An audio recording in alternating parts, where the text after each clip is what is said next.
여러분들을 또 대표해서 이 자리에 예배 인도하는 자로서 주님의 이름으로 환영합니다. 다들 계단을 올라오셔서 이 예배당 저문을 들어오는 순간 무슨 감탄사가 나와요? 와, 시원하다.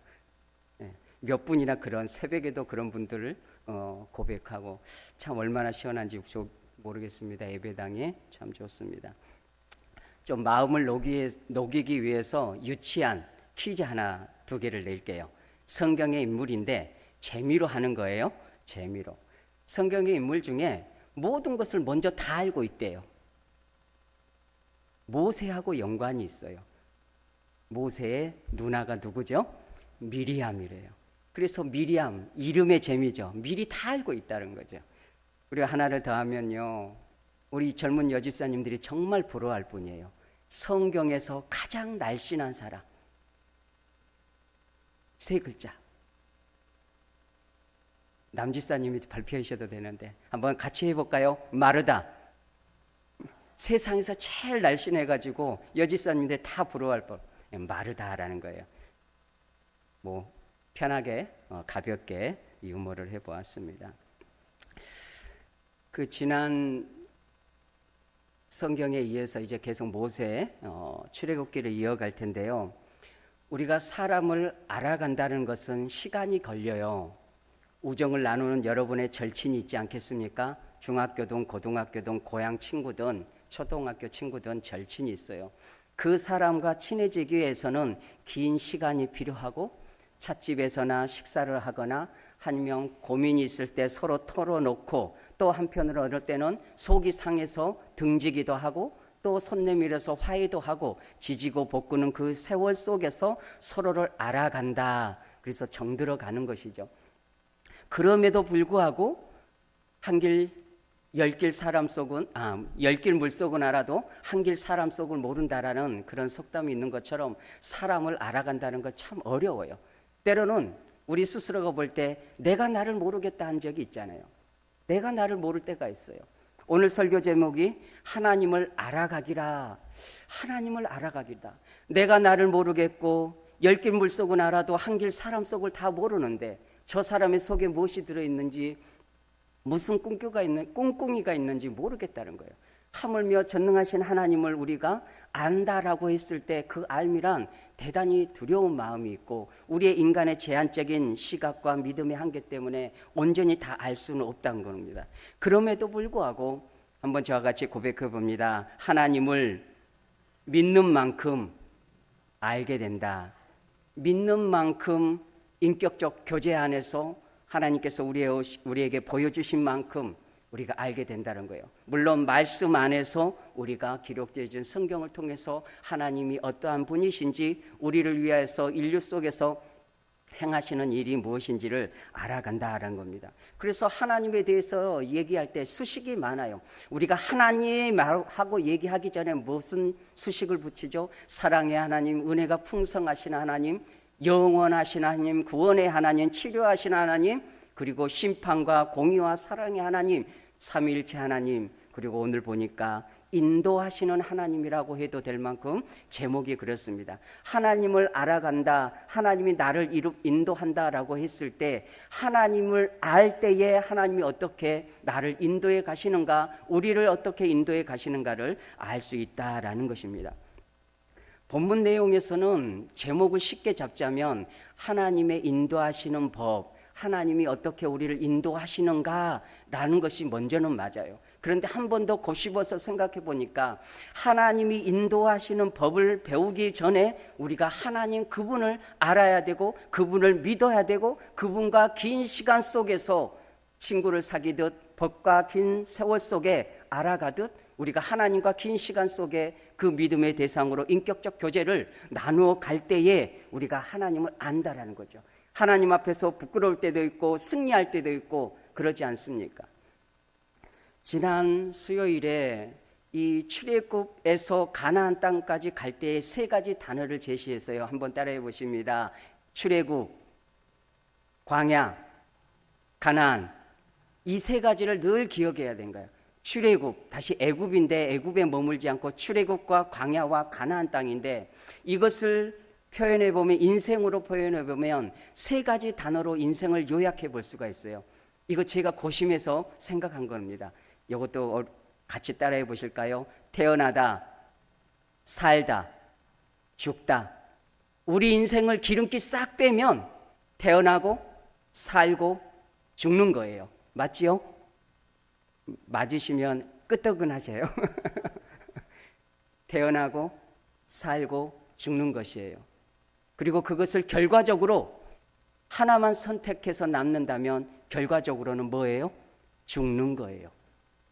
출애굽에서 그리스도 안에서 거듭난 인생으로 우리 성도가 거듭났고, 광야에서 하나님이 누구신지를 경험적으로 삶적으로 살아가면서 하나님을 알아가는 광야의 삶이에요.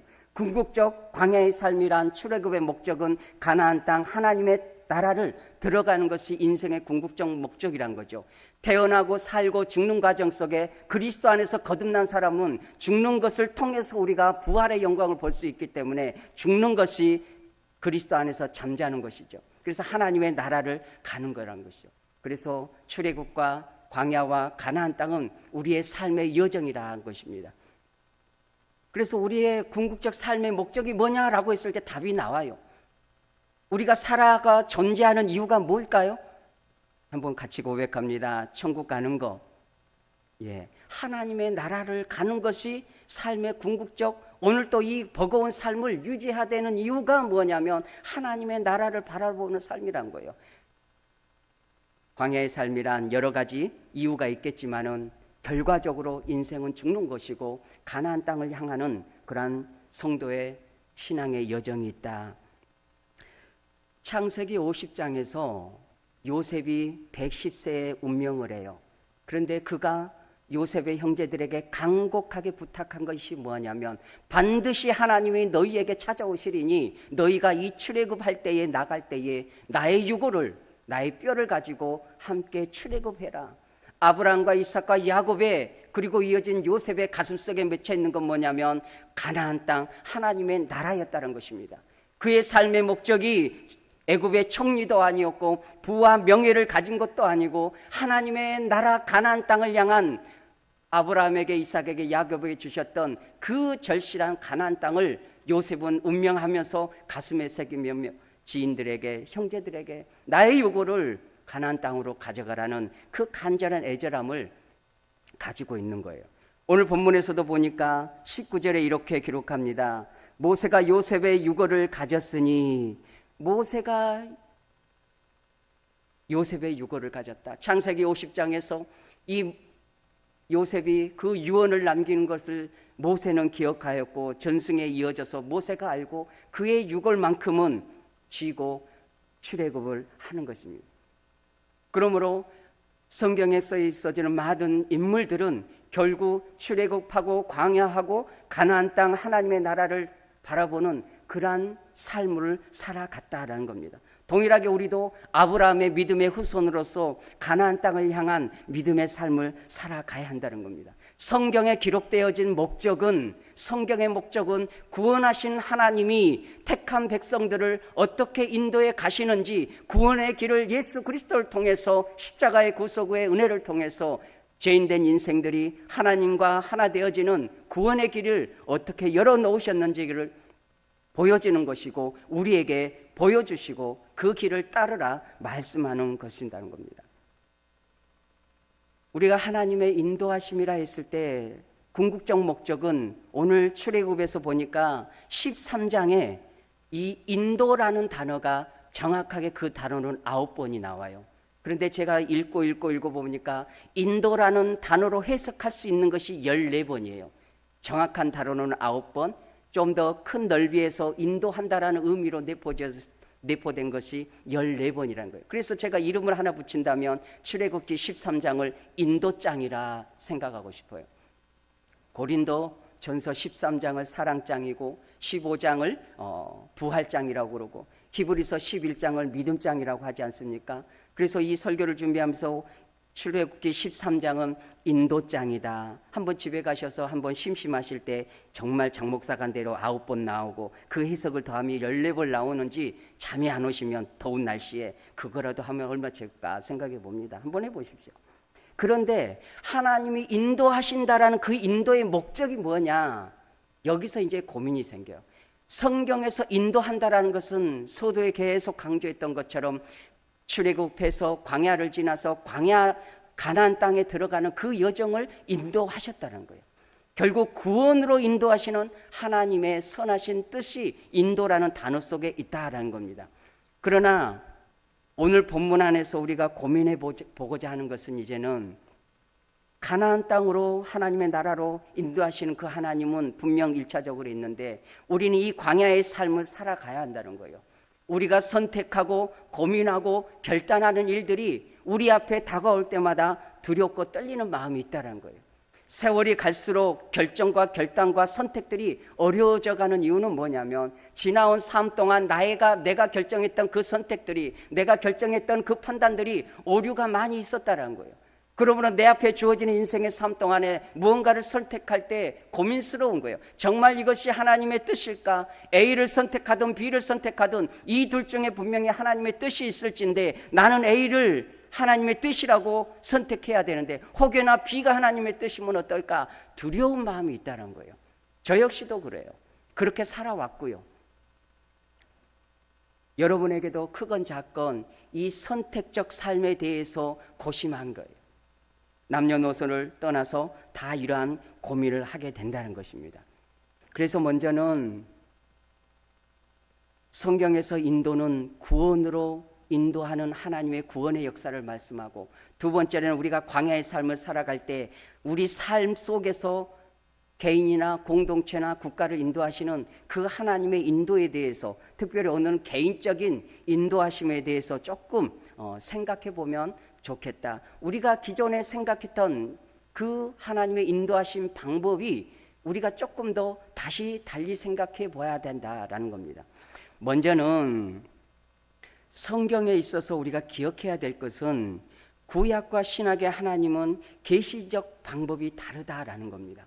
구약 속에서는 계시적 방법이 하나님께서 직접 찾아오셔요. 아담아 아담아 직접 찾아오셔요. 모세야 모세야, 아브라함아 아브라함아. 다윗이 어떠한 선택을 놓고 기도할 때 하나님 올라가오리까? 내가 저 블레셋인들을 칼로 치리까? 그러면 하나님께서 응답을 주시오. 올라가라 치라. 분명히 다윗은 모를 때에 하나님께서 다윗에게 응답해 주셨고, 성경의 많은 인물들도 그렇게 하나님과 직접적인 계시적 관계 속에서 소통을 했고 하나님의 뜻을 실현해 갔다는 겁니다. 그러나 신약의 오늘날 우리 시대에 하나님의 계시적 방법이 구약처럼 그랬으면 좋겠어요. 얼마나 쉽겠어요. 하나님, 내가 이 직장을 가야 합니까? 저 대학을 가야 합니까? 내가 이사를 가야 됩니까? 물어보면 얼마나 쉽겠어요. 그래, 어디 대학 가라. 네 직장은 그게 아니고 저 직장이고 창업하면 냉면집을 해라. 알려주면 얼마나 좋아요. 그러나 우리 하나님은 그렇게 하시지 않는다는 거예요. 신약 속의 하나님께서는 이제 이러한 방법으로 우리가 터득해 가야 되는 거예요. 구약에는 직접적 계시였지만 신약에서는 그리하지 않는다. 신약에서는 기록되어진 말씀과 성령의 감동을 통해서 원리를 우리에게 제시한다는 겁니다. 따라해 보십니다. 이 시대는 성경과 하나님의 원리를 알려주신다. 이게 무슨 뜻이냐면 냉면집을 해라, 짜장면집을 해라 가르쳐 주시는 게 아니라, 어떠한 대학을 가라, 취직을 해라, 무엇을 해라가 아니라, 이 남자를 만나라, 저 남자를 만나라, 누구에게 시집 가라, 누구에게 장가 가라, 이사를 가라 말하고 응답해 주시는 게 아니라 기록되어진 말씀 속에서 성령의 감동을 통해서 원리를 제시한다는 겁니다.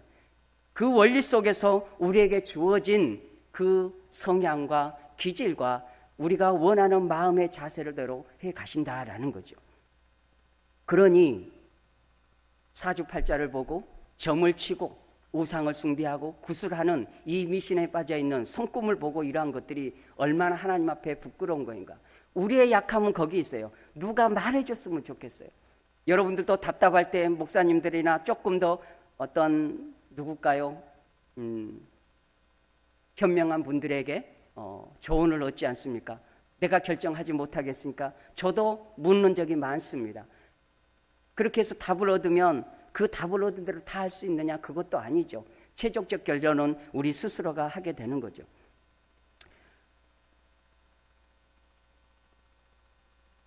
하나님께서 그렇게 우리에게 성경 말씀을 통해서 원리를 제시하시고 우리가 가지고 있는 성향을 최대한 존중해 가신다라는 겁니다.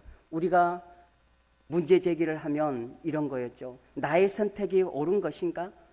이 결단이 바람직한 것인가? 두렵다는 거예요.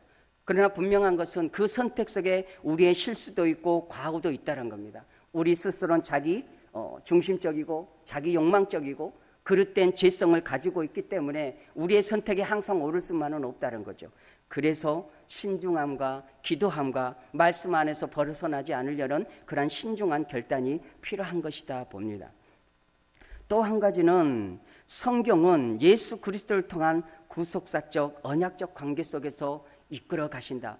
언약적 관계란 무엇이냐면 우리가 무슨 방법론적으로 A를 선택하고 B를 선택하기 이전에 항상 무엇을 기억해야 되냐면 같이 고백해 볼까요? 언약의 하나님, 신실하신 하나님, 언약적 하나님, 예수 그리스도를 통해서 너는 내 아들이라, 내 사랑하는 아들, 딸이라, 영원한 창세 전부터 택정하시고 구원을 이루어 가시는 그 하나님, 신실하시고 변개치 아니하시는 영원토록 동일하신 그 하나님의 사랑과 끊임없는 인도하심에 대해서 신뢰해야 된다는 겁니다.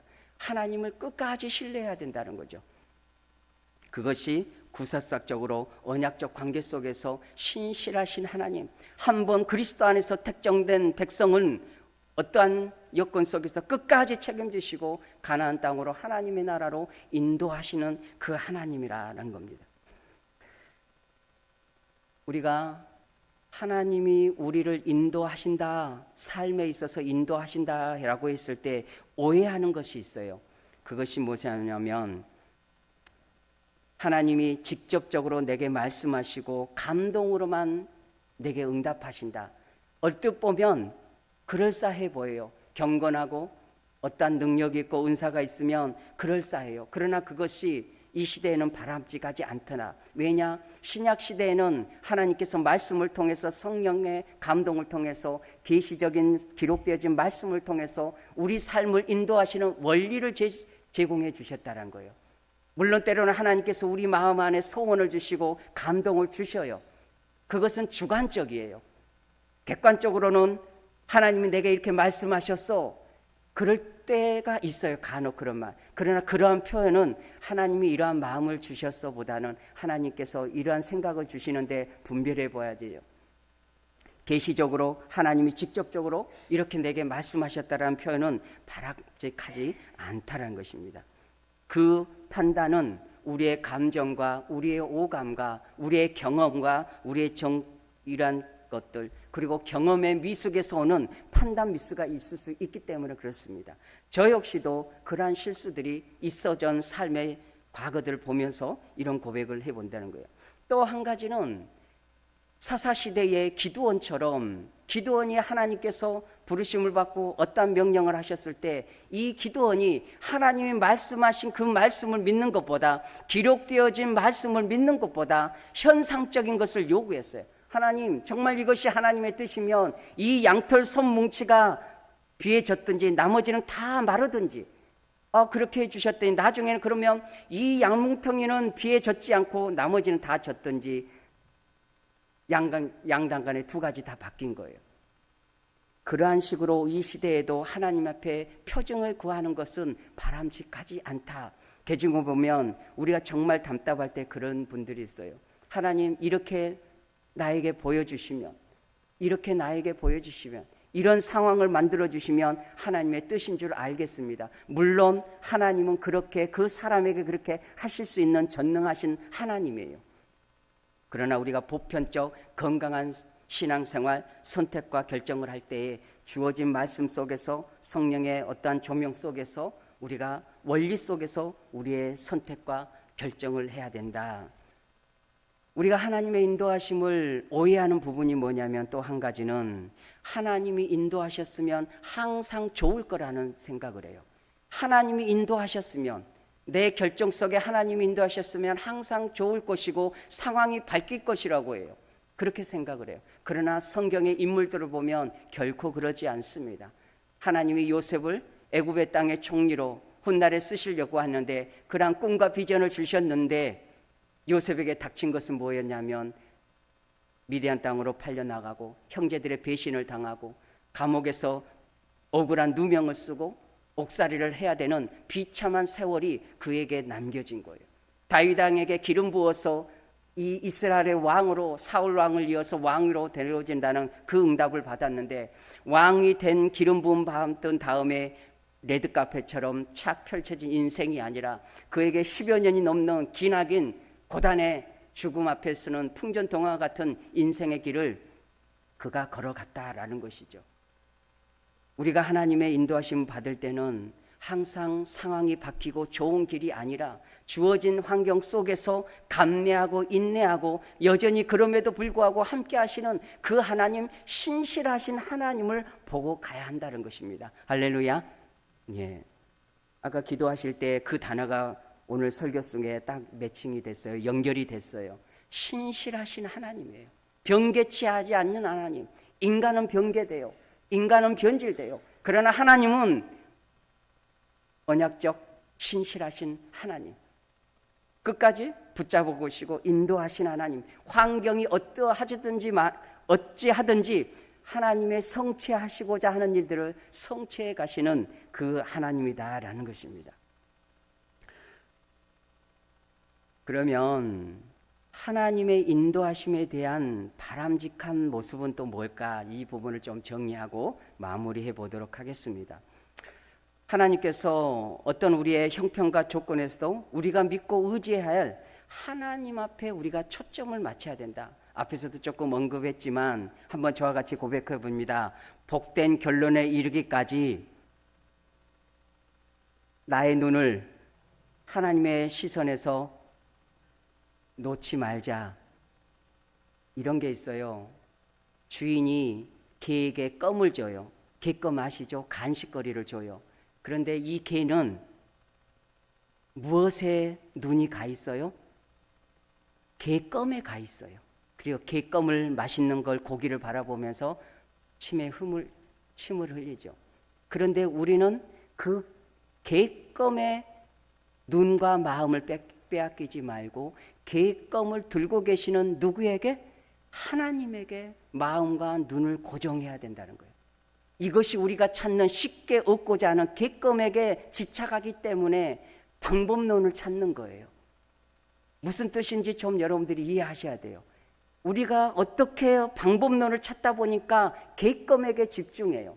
개껌이 내게 오지 않으면 실망하고 시험을 두고 하나님 앞에 서운한 거예요.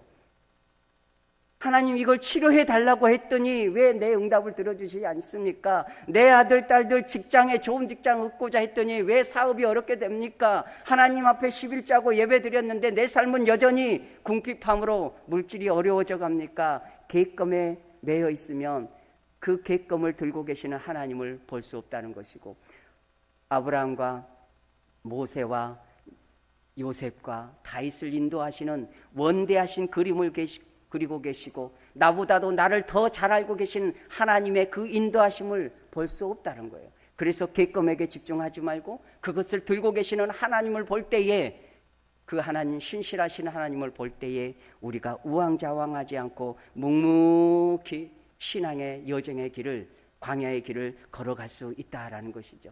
이러한 삶이 30년, 40년, 50년 예수님 믿어가면서 경험적으로 하나님과 인격적 교제 속에서 알아가는 방법이죠.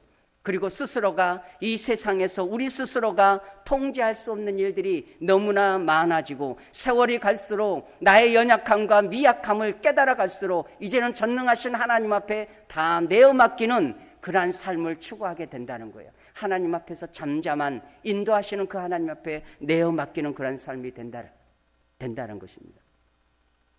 시편 23편 1절에서도 한번 여러분 암송하십니까? 여호와는 나의 목자시니 내가 부족함이 없으리로다. 여호와는 나의 목자시니 내가 부족함이 없다라는 것은 내가 구하는 대로 응답한 대로 다 응답되어지는 것이 아니라 어떠한 상황 속에서도 객검이 아니라 신실하신 하나님을 내가 믿고 달려가겠노라는 다윗의 철저한 고백이에요.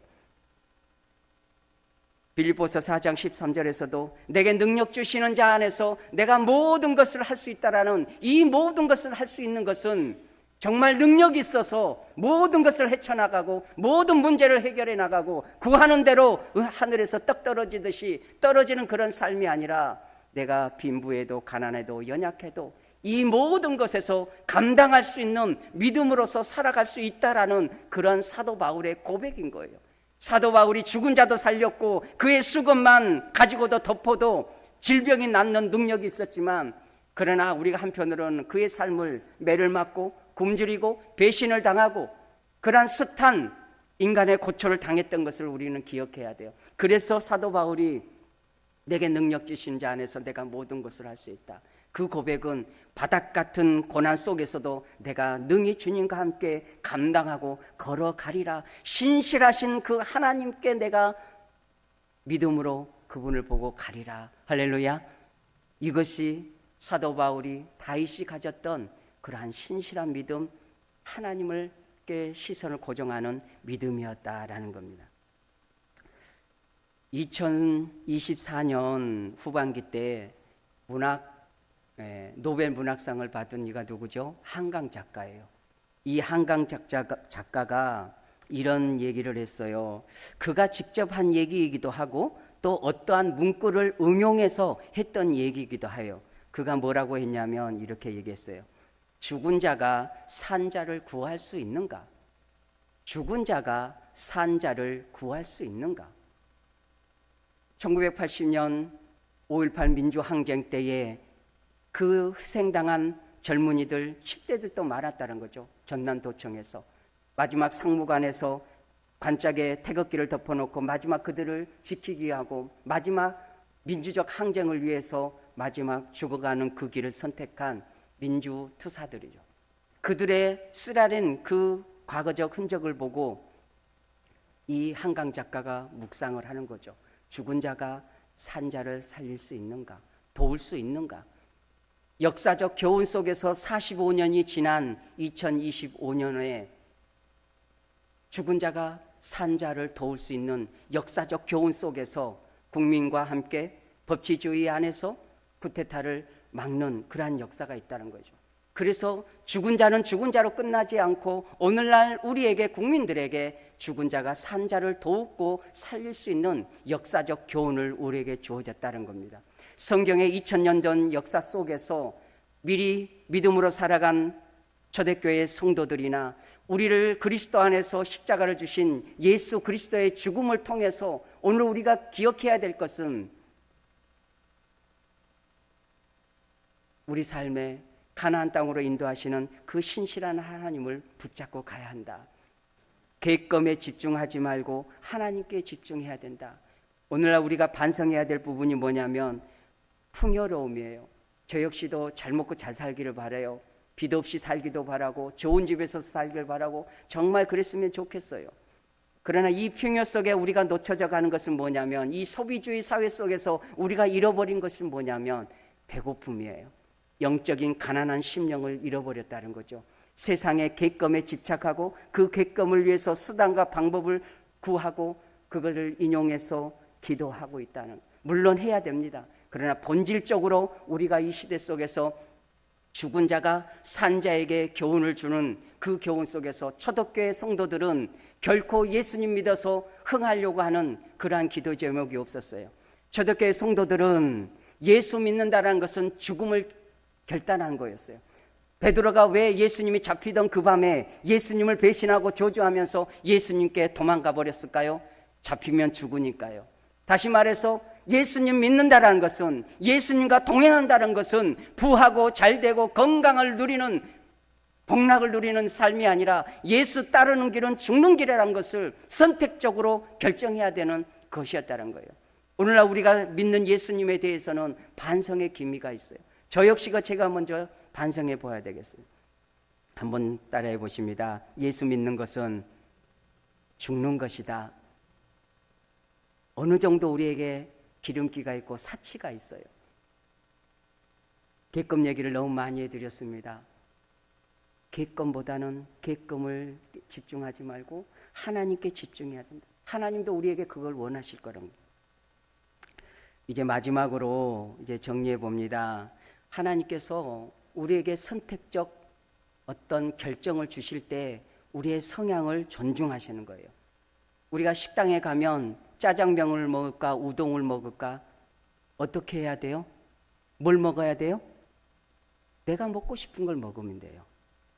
짜장면을 먹든 우동을 먹든 내가 원하는 걸 먹으면 돼요. 옷을 고를 때에도 내 취향과 내 몸매에 맞게 내 눈에 예뻐 보이는 것을 선택하면 돼요. 그것이 우리 일반적으로 주어진 우리의 결정적 자유의지예요. 그런데 한 가지, 이러한 자유의지적 모든 선택 속에 십계명의 기준이 있어요. 이거는 좀 전에 말씀 옷이나 짜장면 얘기는 일반적 얘기고, 우리가 좀 더 크게 다가오는 선택적 문제 앞에서는 이러한 기준에서 우리가 원리를 제시해야 되는 거예요. 십계명을 한번 고백해 보겠습니다. 십계명 한번 띄워주시면, 우리가 어떠한 일을 선택하고 결정할 때에 십계명 한번 해주세요. 제가 제 일을 하면 여러분도 한번 읽어보십니다. 자, 제 일은, 제 이는,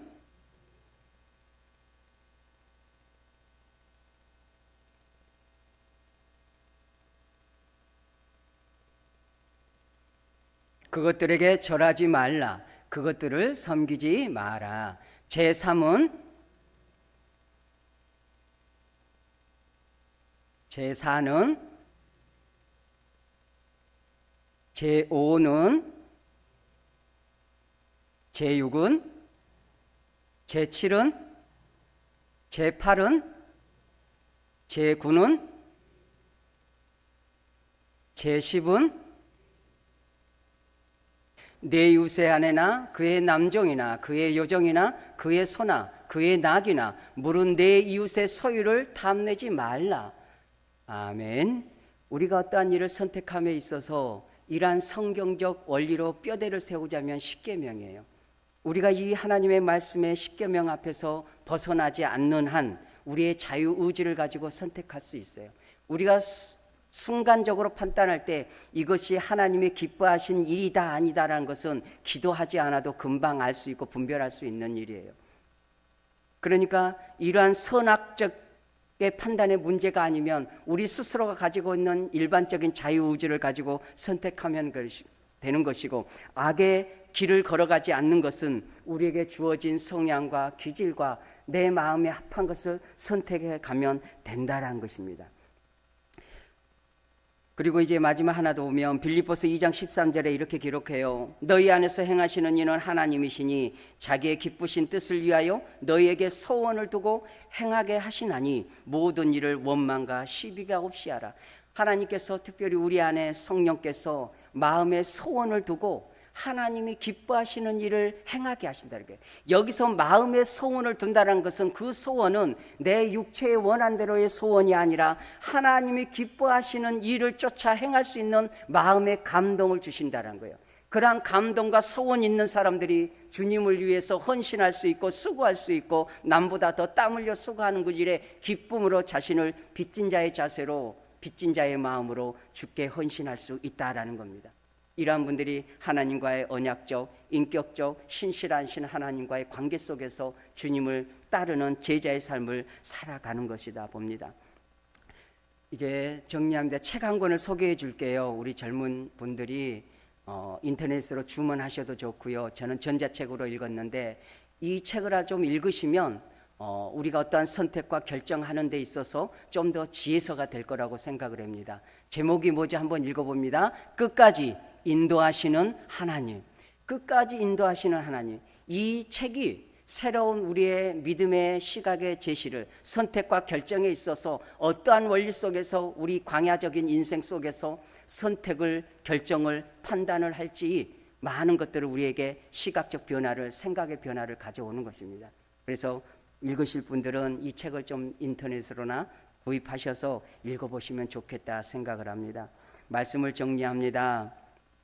오늘 여러분들이 고민스럽고 두렵고 떨리는 거, 결정함에 있어서 두려운 마음들 이제는 두려워하지 마십시오. 십계명에서 말씀에서 벗어나지 않는 것은 하나님께서 우리에게 주신 성향대로 기쁨으로 A가 됐든 B가 됐든 그 안에서 기쁨으로 선택하면 된다는 겁니다. 우리가 무슨 일을 선택할 때 결정할 때 너무 두려워해요. 신실하신 하나님을 믿고 가라는 것이죠. 우리는 하나님의 섭리와 주권을 우리 삶의 시간 속에서는 깨달을 수가 없어요. 이게 우리 인간의 한계예요. 요셉이 그랬고 다윗이 그랬고 모세가 그랬듯이 모든 성경의 인물들은 하나님이 어떻게 그들에게 섭리하고 계시고 어떻게 인도하셨는지를 모르고 믿음의 길을 걸어가는 거예요. 그러나 결과적으로 뒤돌아보니 하나님께서 우리를 구원하신 그 하나님께서 세밀하게 한 걸음 한 걸음마다 인도하셨고 섭리하셨고 주권적으로 우리를 도우셨다라는 찬양받으시기 합당하신 그 하나님께 영광을 돌리는 결과치로 그 하나님을 고백하게 된다는 겁니다.